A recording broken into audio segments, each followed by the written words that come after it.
은혜 받을 하나님의 말씀은 열왕기상 3장 1절에서 15절까지의 말씀입니다. 열왕기상 3장 1절에서 15절까지의 말씀 찾으셨으면 교독합니다. 제가 먼저 읽습니다. 솔로몬이 애굽 왕 바로로 더불어 인연을 맺어 그 딸을 취하고 데려다가 다윗성에 두고 자기의 궁과 여호와의 전과 예루살렘 주위의 성이 피력되기까지 기다리니라.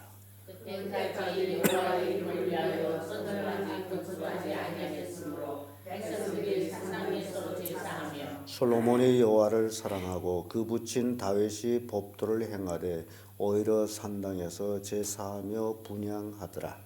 이에 왕이 제사하여 기브온으로 가니 저희는 산당이 부르라. 솔로몬이 그 당에 성전들을 드렸더니 기브온에서 밤에 여호와께서 솔로몬의 꿈에 나타나시니라. 하나님이 이르시되 내가 내게 무엇을 줄고 너는 구하라. 내 아비 다윗의 진실과 명리와 정직한 마음으로 주의 행함으로 주께서 저에게 큰 일을 베푸셨고 주께서 너희를 위하여 이 큰 일을 예배하시고 오늘날 같이 저희에게 아들을 저에게 주셨나이다. 나의 하나님 여호와여, 주께서 종으로 종의 아비 다윗을 대신하여 왕이 되게 하셨사오나 종은 작은 아이라 출입할 줄 알지 못하고 주의 백성 가운데 있나이다. 저희는 큰 백성이라 수요가 많아서 셀 수도 없고 이룩할 수도 없사오니 누가 주의 이 많은 백성을 재판할 수 있사오리까? 지혜로운 마음을 종에게 주사 주의 백성을 판단하며 선악을 분별하게 하옵소서. 솔로몬이 이것을 구하매 그 말씀이 주의 마음에 내려납니다. 이에 하나님이 저에게 이르시되 내가 이것을 구하도다. 자기를 위하여 수도 구하지 아니하며 부도 구하지 아니하며 자기의 원수의 생명도 구하지 아니하고 오직 송사를 듣고 분별하는 지혜를 구하였은즉 내가 네 말대로 하여 네게 지혜롭고 선명한 마음을 주노니 너희 중에도 너와 같은 자가 있었으나 너희 중에도 너와 같은 자가 일어나게 했으리라. 내가 또 너희 구하지 아니한 부와 영광도 내게 주노니 내 평생에 열왕 중에 너와 같은 자가 없을 것이라. 내가 하늘이야 다윗의 강남같이 네 길을 행하며 네 법도와 명령을 지키는 내가 너와 네 나라를 일비하게 하리라. 다 같이 솔로몬이 깨어보니 꿈이더라. 이에 예루살렘에 이르러 여호와의 언약궤 앞에 서서 번제와 수은제를 드리고 모든 신복을 위하여 잔치하였더라. 아멘. 이 말씀으로 일천 번제를 드린 솔로몬, 이런 제목으로 말씀을 나누겠습니다. 악의 세력을 제거한 솔로몬은 이제 나라 운영을 위하여 하나님께 번제를 드립니다. 번제란 짐승 전체를 하나님께 드려 제사하는 것을 얘기하고 있습니다.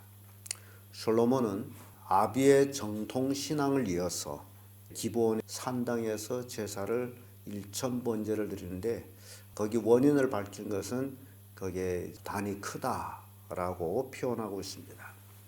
그래서 일천 번제를 드리는 데 있어서는 바로 이 산당이 커야 되는 것을 또 보여주고 있어요.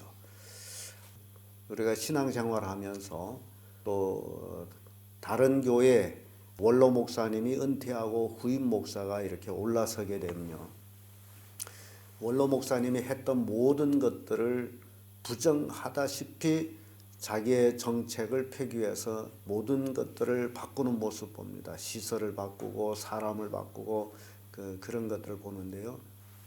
근데 솔로몬을 보게 되면요, 아버지가 하던 그대로 산당에 가서 제사를 드렸다라는 것을 보여주고 있습니다. 이게 굉장히 중요한 얘기예요. 그때까지 여호와의 이름을 위하여 전을 아직 건축하지 아니하였으므로 백성들이 산당에서 제사하며라는 말씀이 있죠. 솔로몬이 여호와를 사랑하고 그 붙인 다윗이 법도를 행하되 오히려 산당에서 제사하며 분향하다. 바로 그 얘기예요. 아버지의 법도를 이어서 행한데 아버지와 다르게 특별하게 한 것이 아니고 그대로 아버지가 해온 그대로 산당에서 제사를 드렸다. 이게 후임자가 전임자를 존경하는 그런 모습이에요. 근데 제가 몇몇 교회의 후임자들을 봤을 때에 물론 후임자가 나이 젊기 때문에 세대적으로 새로운 세대를 표현하기 위해서 갑자기 모든 걸 뜯어 고치는 그런 모습을 보는데요. 이 솔로몬한테서 그걸 배워야 되겠다라는 그런 교훈을 받습니다. 1,000번제를 드린 솔로몬, 기브온 산당에서 1,000번제를 드리는데요. 이 솔로몬이 그때 당시 애굽 제국, 애굽이 굉장히 큰 나라인데요. 애굽 바로왕하고 굉장히 인연을 맺고 있었어요. 그래서 어느 정도로 인연이 깊었느냐 하면 바로왕이 자기 딸을 솔로몬에게 아내를 줄 정도로, 물론 정략 결혼이다라고도 얘기합니다만은, 그러나 이 당시의 역사적인 배경을 볼 때에 애굽 왕이 타국에 딸을 시집 보내는 일은 없었어요. 그런 모습을 볼 때는 애굽 바로왕이 굉장히 솔로몬하고 인연이 깊었다라는 것을 볼 수 있어요. 딸을 줄 정도로. 그리고 솔로몬이 하나님 앞에 1,000번제를 드리는데요. 이 1,000번제 하게 되면 여러분 뭘 생각하게 될까요? 번제물이 뭡니까? 소나 양이에요. 그러면 1,000번제란 뭡니까? 1,000마리 짐승을 드렸는데, 하나님께 드려지는 것은 흠없고 가장 좋은 것으로 1,000마리를 하나님께 드려. 이게 1,000번제를 드렸다라는 겁니다. 그러므로 오늘날 여러 교회에서 1,000번제를 드린다고 하는 그거하고는 완전히 개념이 다릅니다. 1,000번제를 매일 한 낚시 드린 것이 아니고, 이 기본 단위 크므로 거기에서 1,000마리를 하나님 앞에 번제를 드린 거예요. 그래서 예를 들어서 한 번에 100마리를 용납할 수 있는 단위다 하면 100마리를 들여서 태우고, 화재 완전히 속아가죠. 그러면 10번 정도, 아니면 그렇게 하나님 앞에 번제를 드렸다. 이게 솔로몬이 이제 드린 1,000번제예요. 그리고 그날 밤에 기브온에서 잠을 자는데 하나님께서 꿈에 솔로몬에게 나타나요. 1,000번제를 드리고 나서, 그래서 이 1,000번제는 하나님을 얼마나 사랑하고 있는지 그의 심정을 우리에게 보여주고 있는 거예요. 하나님 앞에 그렇게 1,000마리 번제물을 드릴 정도로 솔로몬은 하나님을 사랑했고, 그리고 번제를 드리고 나서 꿈에 하나님께서 솔로몬한테 나타나서 뭘 구하느냐? 구하라. 그랬더니 솔로몬이 구하는 것도 하나님의 마음에 합합니다. 하나님, 나는 어린아이와 같습니다. 출입할 줄 모릅니다. 그런데 하나님의 백성은 셀 수 없이 많습니다. 이 백성을 어찌 옳이 판단하겠습니까? 나에게 지혜를 주어서 잘 재판하게 해주세요. 그 기도가 이제 하나님의 마음에 맞은 거예요. 그러니까 우리가 하나님을 감동시키는 헌금도 필요하지만은 하나님의 마음에 맞는 기도를 드리는 것도 필요하다. 솔로몬이 1,000번제, 하나님께 굉장히 감동을 준 번제였습니다. 그러고 나서 성경엔 다시는 1,000번제에 대한 얘기가 없습니다. 솔로몬이 1차적으로 끝났어요. 1,000번제를 드림으로 끝난 거죠. 그래서 하나님께서 솔로몬에게 지혜를 주고, 그리고 하나님이 또 구하지 아니한 부, 영광 줍니다. 이게 우리가 주시옵소서 해서 주는 게 아니고, 우리가 하나님께 정말 마음에 딱 맞는 기도를 드리게 되면 우리가 구하지 아니한 것까지도 하나님은 주신다. 그리고 수에 대해서는 하나님께서 솔로몬에게 지혜를 주었을 뿐만 아니라 부와 영광을 주시고 나서 수에 대해서는 그래서 하나님이 훌춘 게 아니고 수에 대해서는 이런 말씀이 있습니다.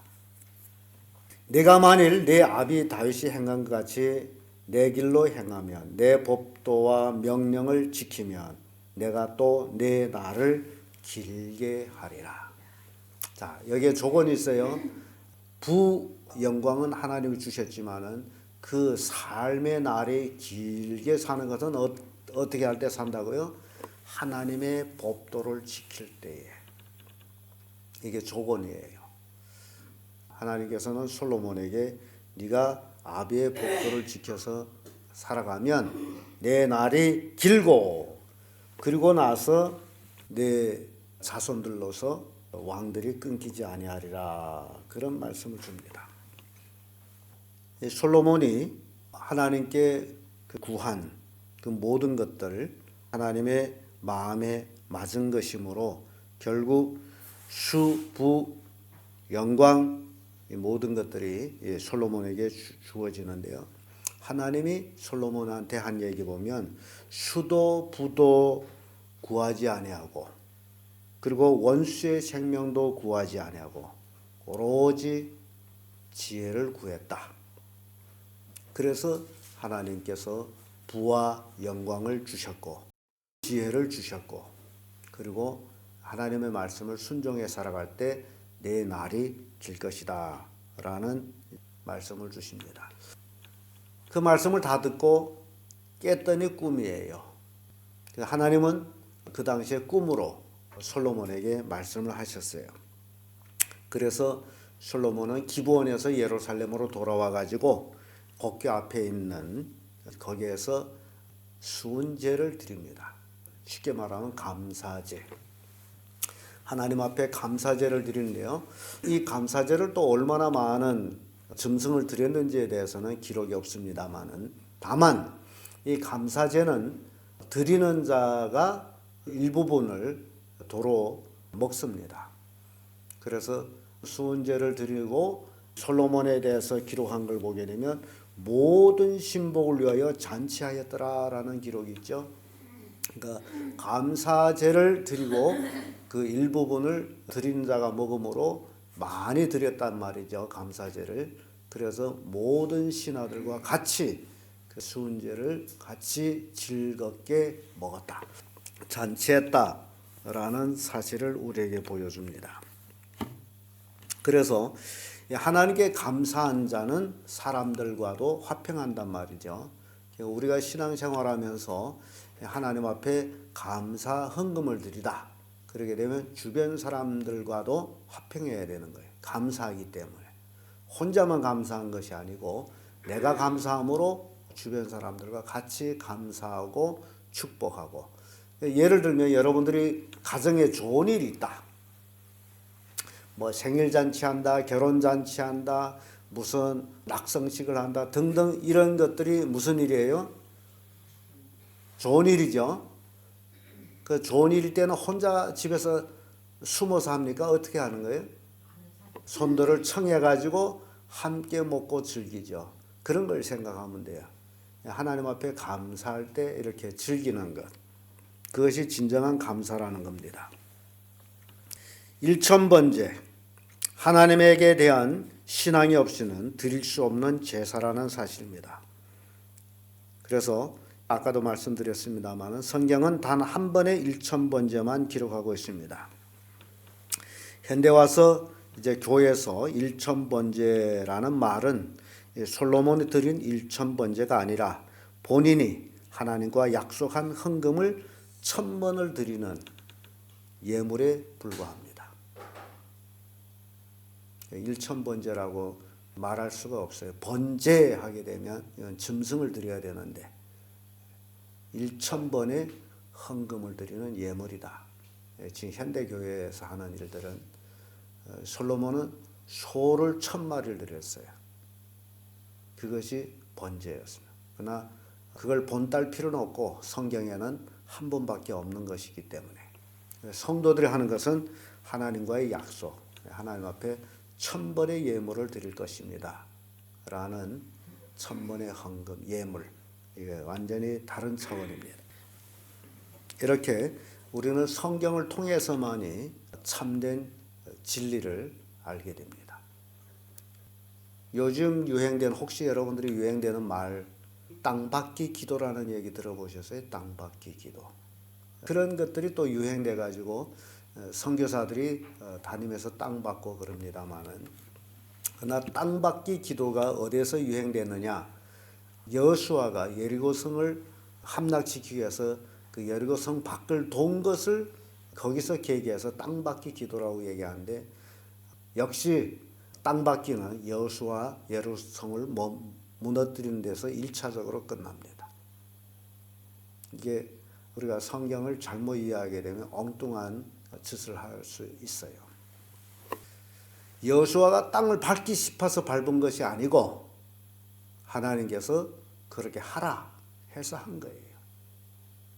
근데 오늘날 선교사들은 자기들이 하고 싶어서 땅을 밟고 그 밟은 땅이 제 것이다 라고 생각한다면 그것도 문제되는 것이다. 하나님께서 아브라함한테 동서남북을 바라보라 라고 말씀하셨고, 또 여호수아에게 내가 밟는 땅을 다 내게 주리라고 말씀하셨고, 근데 우리에게는 그 말씀을 안 하셨단 말이죠. 내가 밟는 땅이 다 내 것이 되게 되면 부자 되겠죠. 그래서 우리 성경을 문자적으로도 또는 그 속에 담겨 있는 그 뜻을 우리가 잘 깨달아야 된다라는 교훈을 줍니다. 오늘은 1000번제를 드린 솔로몬을 살펴봤습니다. 그는 하나님을 믿는 믿음으로 하나님 앞에 최대한 번제를 드렸습니다. 믿음이 없이는 절대로 드릴 수가 없습니다. 여러분들도 알다시피 하나님 앞에 헌금하는 거 믿음 없이 드릴 수가 없습니다. 얼마나 아까운 돈인데 똑같은 거예요. 솔로몬도 하나님 믿기 때문에 1000마리의 번제를 하나님께 드릴 수가 있은 거예요. 믿지 못하면 드리지를 못합니다. 얼마나 큰 손해예요. 가장 좋은 짐승 소를 1000마리를 잡아서 하나님께 드린다는 것. 그것은 믿음이 없이는 할 수 없는 행동이에요. 오늘날 성도의 헌금도 마찬가지예요. 근데 우리가 살펴보면 감사헌금도 굉장히 많이 드려야 될 텐데, 사람들은 내 마음속에는 하나님 어느만이 크시느냐, 그걸 우리가 잘 구분해야 되겠죠.